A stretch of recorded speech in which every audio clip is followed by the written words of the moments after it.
Magandang buhay mga bata! Tara, samahan ninyo akong matuto kasama si Teacher Aika, your online teacher. Please don't forget to subscribe, like, share, and hit the notification bell for more videos. Thank you! Matatag Curriculum, English, Grade 4, Quarter 4, Lesson 8. Our topic for today is about composing complex sentences.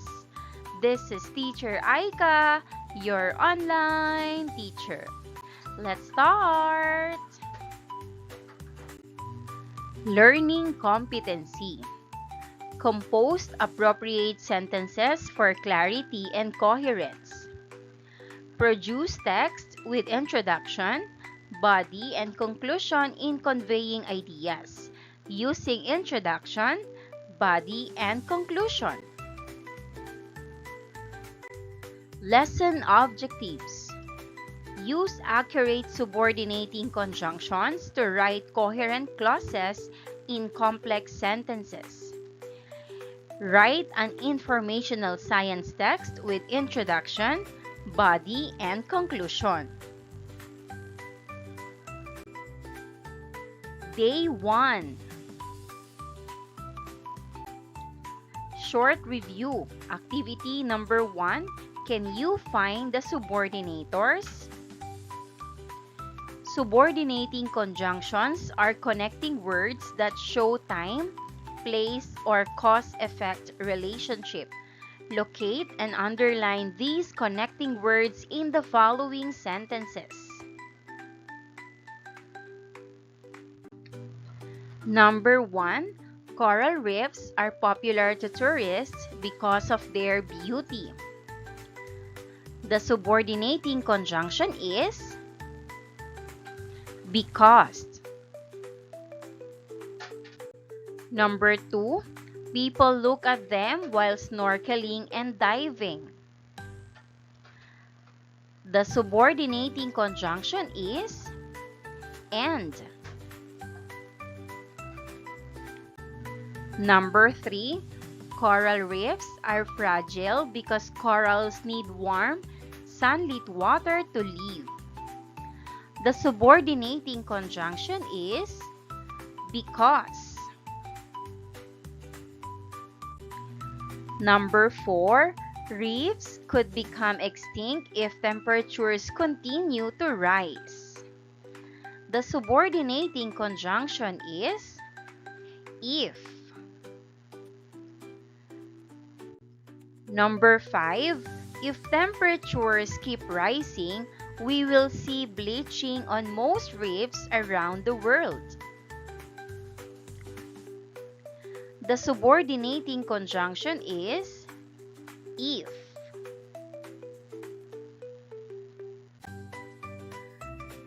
Let's analyze the meaning of the sentences in the short review. Pay attention to how adding a clause gives more meaning to the sentence. Use the guide questions to help you understand better.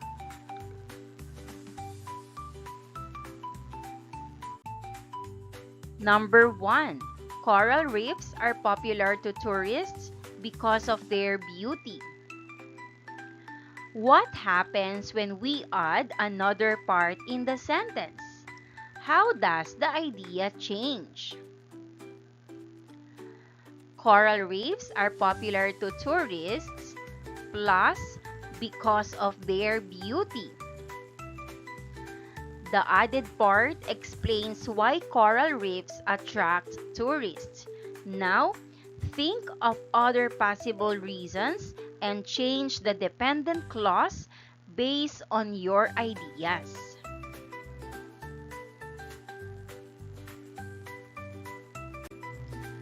Number 2.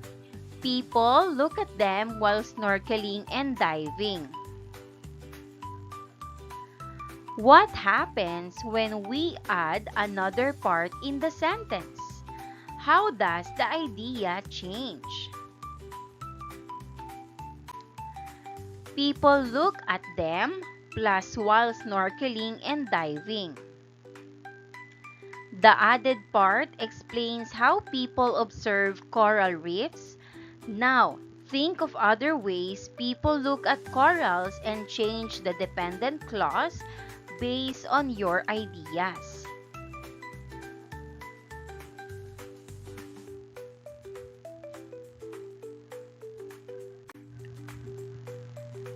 Number 3, coral reefs are fragile because corals need warm, sunlit water to live.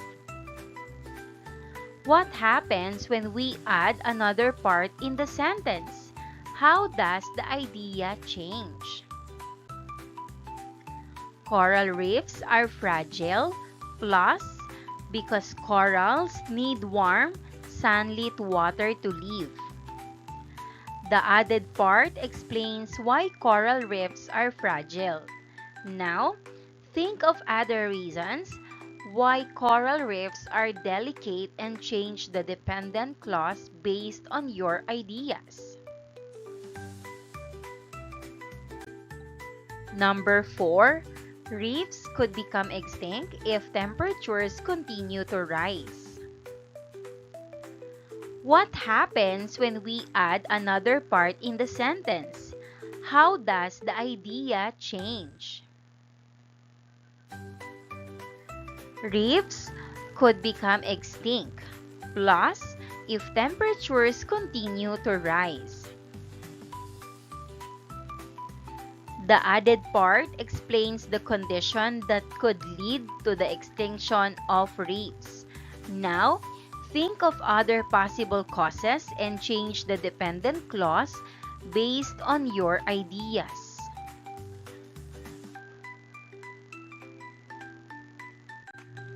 Number 5, if temperatures keep rising, we will see bleaching on most reefs around the world.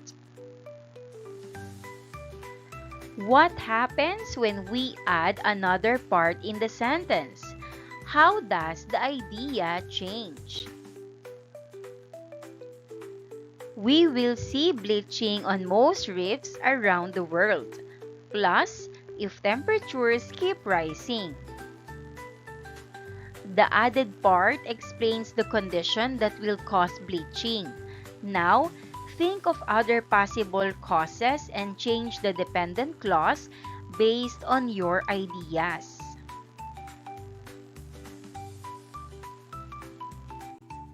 Unlocking content vocabulary. Clause. Clause is a group of words that includes at least a subject and a verb. Independent clause. Independent clause, clauses that have complete meaning and can stand alone.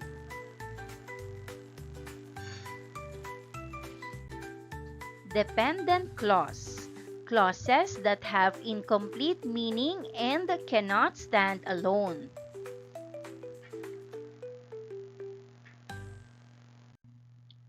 Complex sentence. A sentence that contains an independent clause and one or more dependent clause.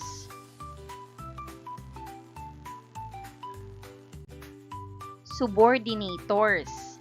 Words that connects a dependent clause with an independent clause.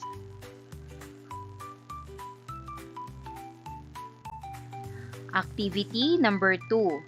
Can you label the sentence parts? Read and analyze the definitions above carefully. Then, label the groups of words below using the following terms.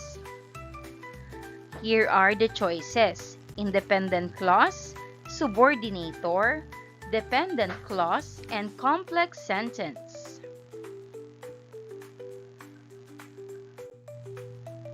A. Coral reefs are fragile because corals need warm, sunlit water to live. 1. Coral reefs are fragile. Independent clause. 2. Because, subordinator.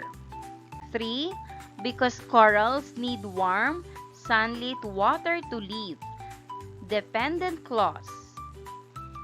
4. Coral reefs are fragile because corals need warm, sunlit water to live. Complex sentence.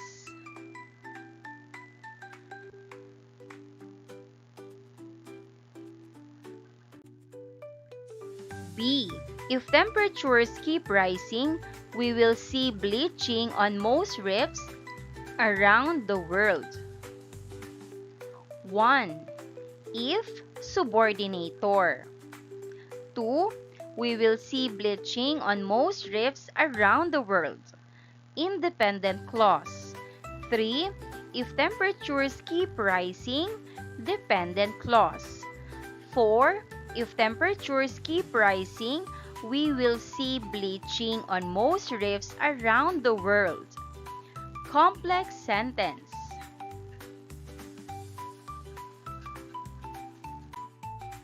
Day 2. Activity number 3. Can you combine the clauses? Ask students to match clauses that go together to make a complex sentence. All the sentences are about the jellyfish.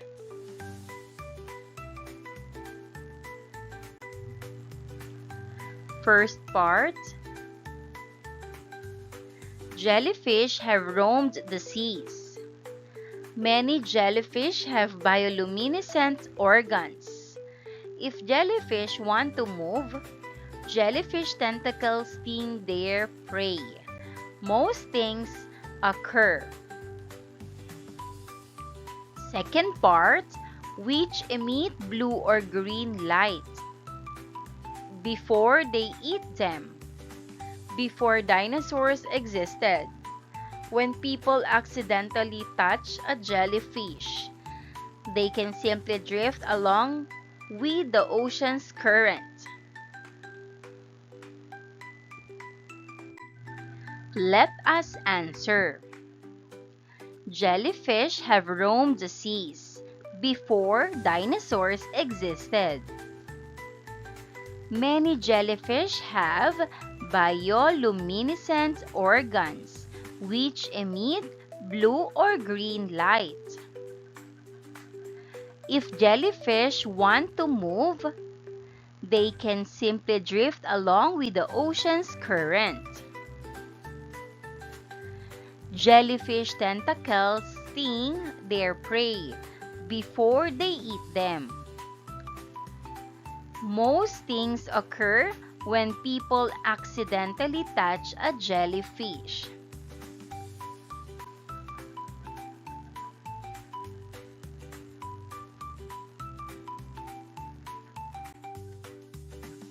Activity number 4. Is the clause independent or dependent? Read the sentences below and identify the independent clause and dependent clause in each one. Underline the independent clause and box the dependent clause.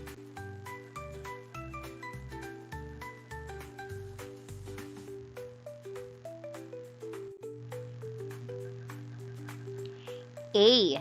Jellyfish have roamed the seas before dinosaurs existed. B. Many jellyfish have bioluminescent organs which emit blue or green light. C. If jellyfish want to move, they can simply drift along with the ocean's currents. D. Jellyfish tentacles sting their prey before they eat them. E. Most stings occur when people accidentally touch a jellyfish.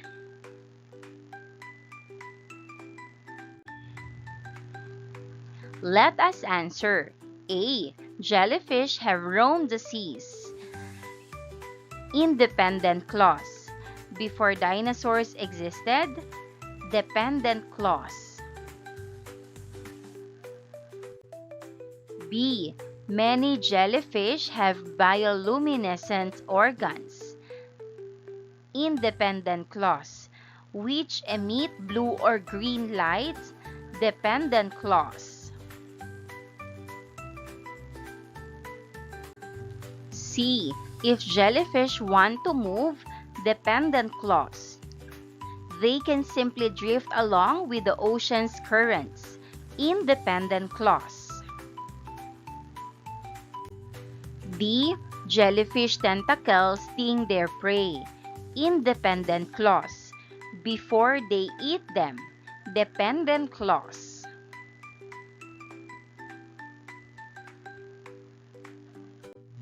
Letter E. Most things occur. Independent clause. When people accidentally touch a jellyfish. Dependent clause.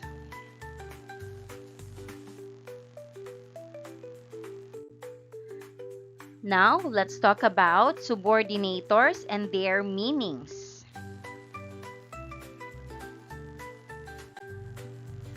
Subordinators are words that connect a dependent clause to an independent clause. They help show relationships such as time, cause and effect, and contrast and condition. Meaning of subordinators. Adding information, who and which. Each whale shark has a unique pattern of spots and stripes which help scientists keep track of their movements. Which. Scientists who studied sharks hypothesized that sharks appeared in the ocean more than 400 million years ago. Who.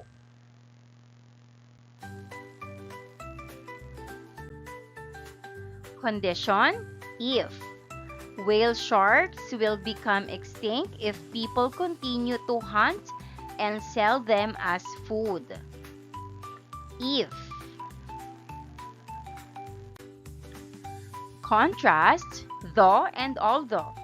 Although whale sharks are the third biggest creature in the ocean, they don't threaten humans. Although.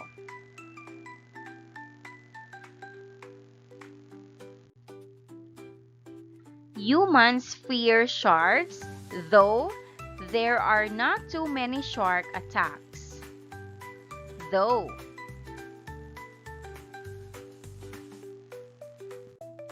Place, where. There are protected areas where it is against the law to harm whale sharks.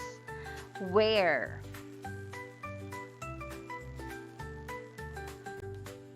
Reason, because and since. Whale sharks live in all tropical seas because they prefer warm waters. Because.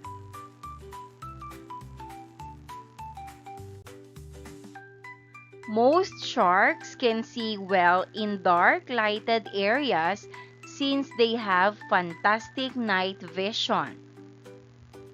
Since. Time, before and while. Whale sharks eat while standing up in areas with a lot of prey. While. People need to protect sharks from illegal fishing before they get extinct. Before.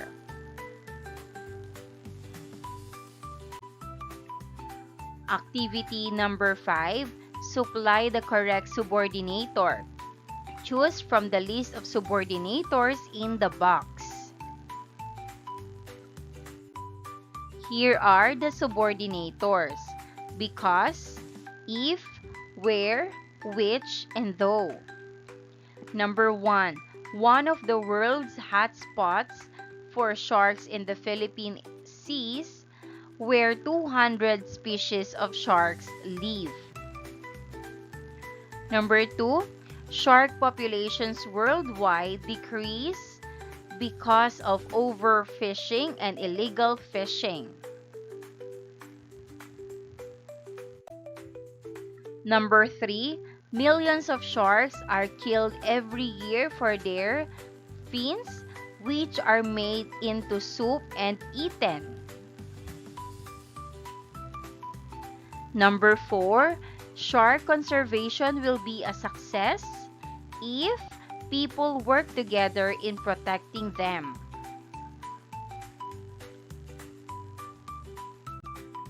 Number 5, some organizations continue their work to protect sharks, though their funds are limited.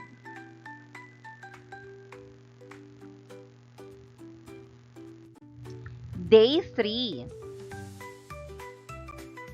Lesson activity. Let's analyze the structure of an informational text about coral reefs. Pay close attention to how the introduction, body, and conclusion present information.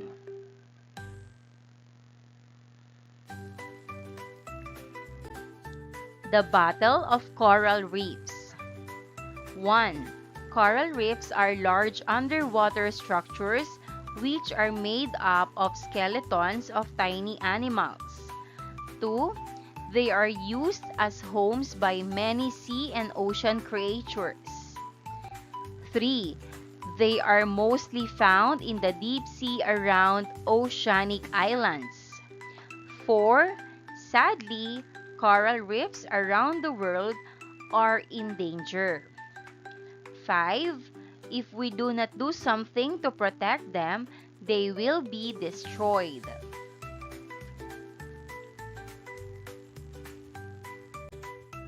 Six, coral reefs die because of poisoning, rising water temperatures, pollution, overfishing, and climate change. 7. Before we can help protect coral reefs, we need to learning more about preserving them. 8. Avoid throwing chemicals into waterways. 9. Do not touch coral reefs while diving or snorkeling. 10. Volunteer in reef cleanups.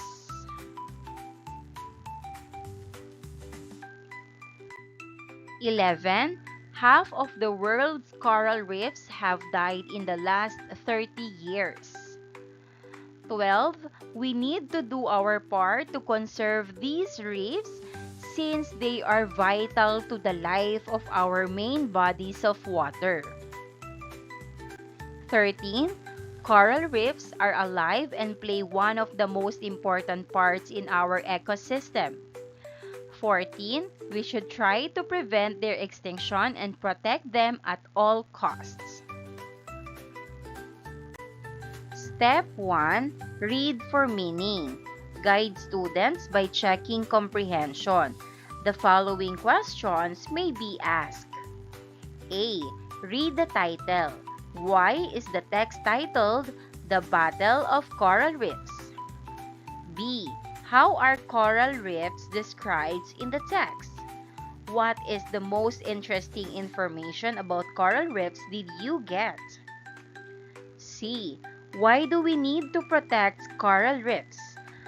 What can we do to protect them?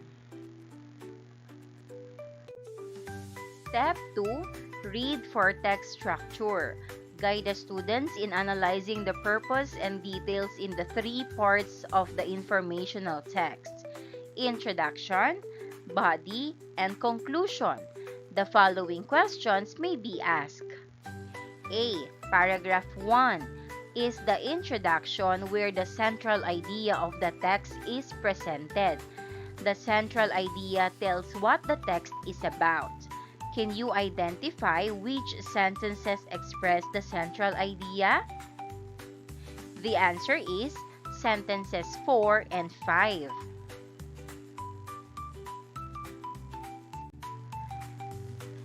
B. Paragraph 1 is the introduction. Apart from the central idea, what other details are included? The answer: background information about the topic, which is coral reefs. C. Paragraph 2 is the body. The central idea presented in paragraph 1 is about the need to protect coral reefs. What information in paragraph 2 supports this idea?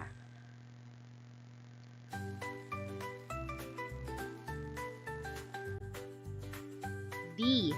Paragraph 3 is the conclusion. What is the message of the writer in paragraph 3? How does the last paragraph summarize the text?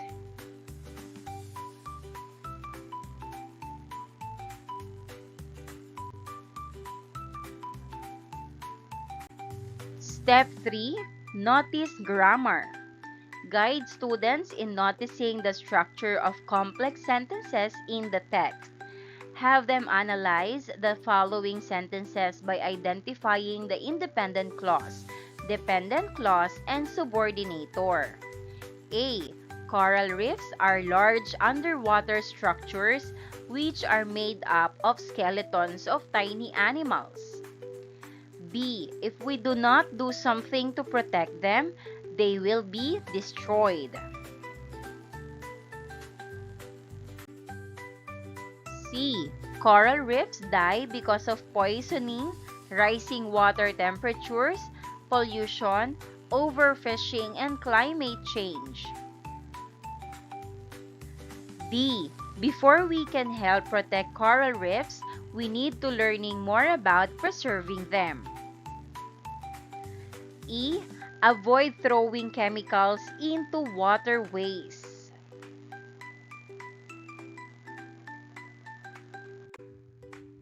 F.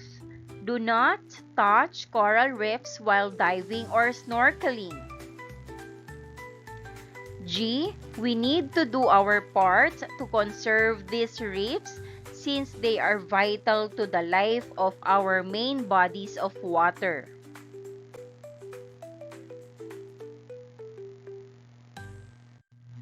Learners' takeaways. Complete the table below.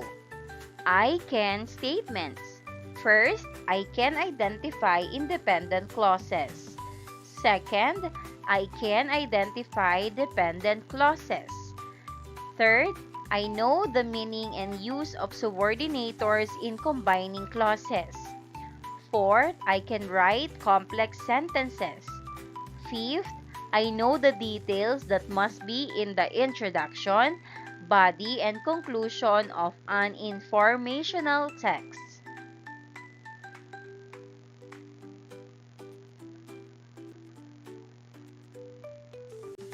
Reflection on learning. Share their answers to the following questions. First, did you like learning about animals? What information about animals did you find interesting? Did it make you want to read more about the topic like jellyfish, sharks, and coral reefs? Second, was learning about clauses, subordinators, and complex sentence easy? Were there challenges that you encountered? How did you solve them?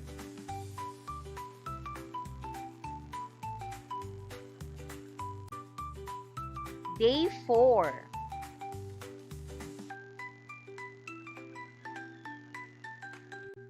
Activity number 7, writing informational text.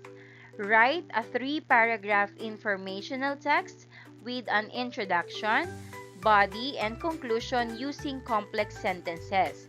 Choose one of the 2 options below. Option 1, topic, coral reefs. Use the facts table you completed to outline your writing. Include an introduction, a body with details and explanations, and a conclusion summarizing key points. And use complex sentences to connect ideas. Example, coral reefs are important because they support marine life.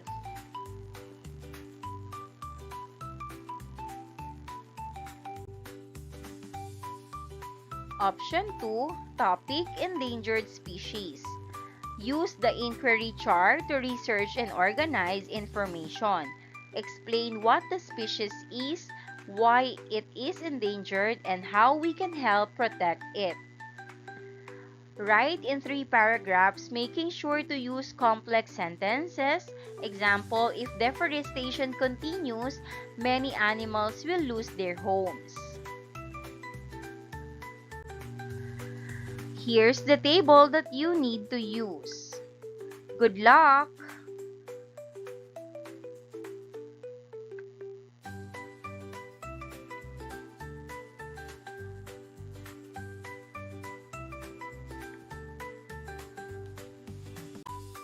Maraming salamat sa panonood. Huwag kalimutang i-like at mag-subscribe para sa higit pang educational content. I-click ang bell icon para ma-update ka sa ating mga bagong video. Salamat!